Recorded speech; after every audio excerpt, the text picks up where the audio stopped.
Shalom saudara-saudari yang terkasih dalam Kristus Yesus. Bahan khotbah kita pada Minggu 31 Juli 2022. Diambil dari Yakobus 3 ayat 13 sampai 18. Beginilah firman Tuhan. Siapakah di antara kamu yang bijak dan berbudi? Baiklah ia dengan cara hidup yang baik menyatakan perbuatannya oleh hikmat yang lahir dari kelemah lembutan. Jika kamu menaruh perasaan diri hati dan kamu mementingkan diri sendiri, janganlah kamu memegahkan diri dan janganlah berdusta melawan kebenaran. Itu bukanlah hikmat yang datang dari atas, tetapi dari dunia, dari nafsu manusia, dari setan-setan. Sebab di mana ada iri hati dan mementingkan diri sendiri, di situ ada kekacauan dan segala macam perbuatan jahat. Tetapi hikmat yang dari atas adalah pertama-tama murni, selanjutnya pendamai, ramah, penurut, penuh belas kasihan dan buah-buah yang baik, tidak memihak dan tidak munafik. Dan buah yang terdiri dari kebenaran ditaburkan dalam damai untuk mereka yang mengadakan damai. Sahabatku, hikmat dalam Kamus Besar Bahasa Indonesia berarti kebijakan, kearifan dan kesaktian dan lebih dalam.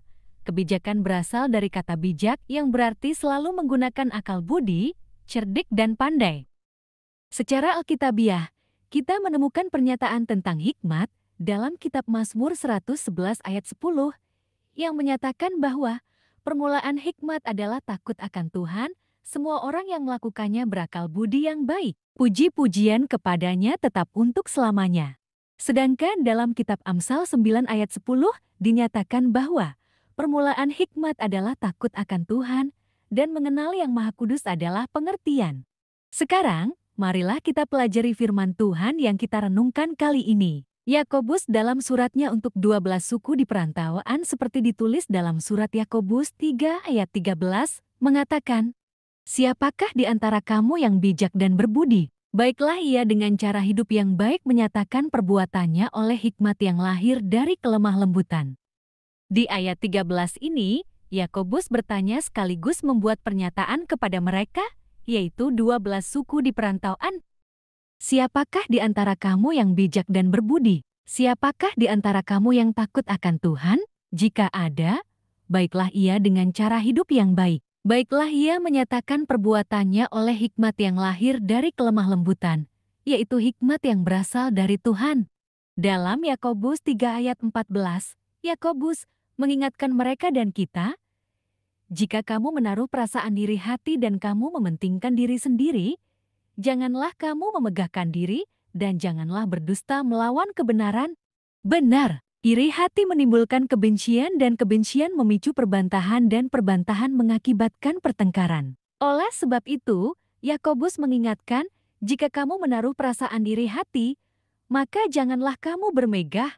Jika kamu mementingkan diri sendiri, janganlah kamu memegahkan diri. Janganlah kamu berdusta melawan kebenaran. Mengapa? Yakobus menegaskan bahwa semua itu bukan hikmat yang dari Allah. Lebih jelasnya Yakobus berkata di ayat ke-15, itu bukanlah hikmat yang datang dari atas, tetapi dari dunia, dari nafsu manusia, dari setan-setan.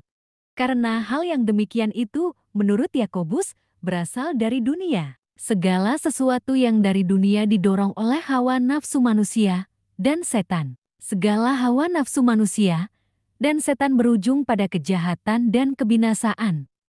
Kemudian, Yakobus juga menyatakan bahwa iri hati dan mementingkan diri sendiri akan mengakibatkan kekacauan dan kejahatan. Seperti yang dinyatakan di ayat ke-16.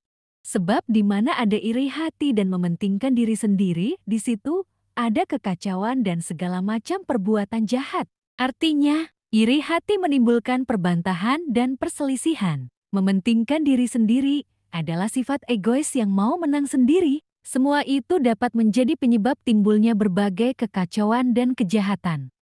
Dalam pada itu, hikmat yang bersumber dari Allah adalah murni yang berbuah segala yang baik dan kebaikan. Inilah firman Tuhan yang ditulis dalam ayat 17.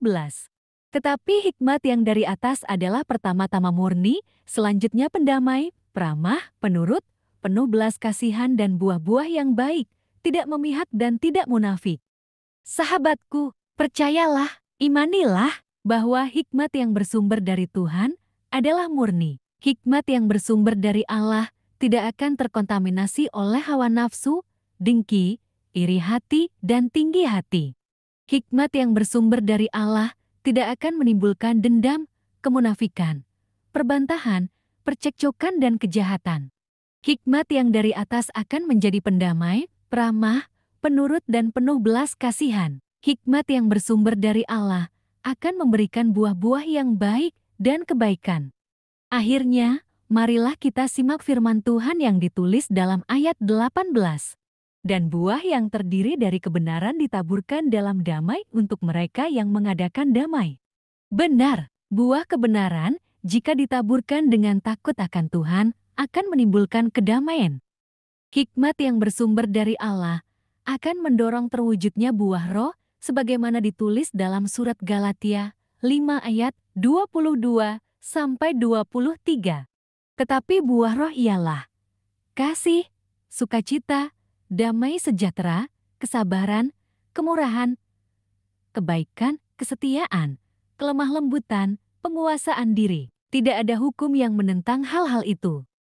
Sebagai seorang Kristen, kita harus menghadapi banyak pilihan setiap hari. Dalam hidup kita sehari-hari, kita harus memilih antara mendengarkan suara roh dan menyenangkan keinginan daging kita. Jika Anda memiliki Roh Kudus, Anda akan mengerti maksud saya. Roh Kudus sangat senang mengajari kita kehendak Allah setiap hari dan membuat kita menjadi orang yang bijaksana. Hanya di mana kita secara terus-menerus memilih untuk menyenangkan Roh Kudus, hidup kita akan ditransformasi oleh Allah. Jika Anda adalah orang Kristen, sudahkah Anda mengalami transformasi seperti itu? Bagaimanapun, hikmat yang dibicarakan Alkitab ialah kualitas hidup kita, yakni kualitas kelemah lembutan Kristus. Allah tidak melihat pada pengetahuan atau talenta kita yang kelihatan, tetapi apakah hidup kita di bawah pimpinannya dan apakah kita menghasilkan buah roh atau tidak. Oleh karena itu, Yakobus mau mengingatkan kita bahwa jika kelakuan kita tidak menunjukkan bukti hikmat surgawi, itu membuktikan bahwa tidak terdapat kelemah lembutan Kristus dalam hati kita. Dan oleh karena itu, kita tidak layak menjadi seorang guru. Efek yang dibawa oleh jenis hikmat surgawi yang dimiliki Yakobus adalah perdamaian karena terdapat kelemah lembutan Kristus dalam hidupnya. Kelemah lembutan itu membawa orang-orang untuk berdamai dengan Allah dan juga sesama. Berbahagialah orang yang tidak iri hati, tidak mementingkan diri sendiri, tidak memegahkan diri dan tidak berdusta, karena dia melimpahkan kepada kita berkat kasih karunia-Nya. Berbahagialah orang yang menggunakan hikmat Allah dengan penuh rasa takut kepadanya, karena dia akan menjadikannya pendamai, peramah, penurut, penuh belas kasihan dan buah-buah yang baik. Amin.